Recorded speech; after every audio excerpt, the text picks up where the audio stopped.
Hey guys, welcome back to our channel Tech Videos. And today in this video I'm going to show you how to fix this issue that projecting to this PC is not working in your Windows 10 computer after update. So in this video I will show you how to fix this issue. Need to go to this window which is projecting to this PC and go to optional feature, or else you can close this window and go to your start menu and click on this setting button over there. And after go to the setting you have to go to app. Now from the left side corner you have to select apps and features, and under apps and features you will get option like optional features. So click over there and now click on add feature and here into type wellness. So make sure that your internet is connected.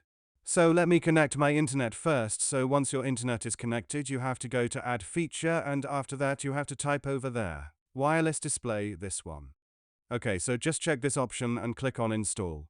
So once it is installed on your computer, you have to close this window. Now again you have to go to your start menu.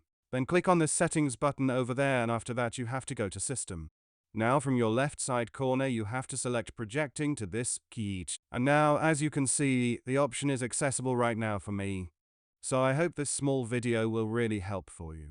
And please don't forget to click on the subscribe button, like button and share button. And if you have any queries or question, then comments down below. I'll see you guys on the next video.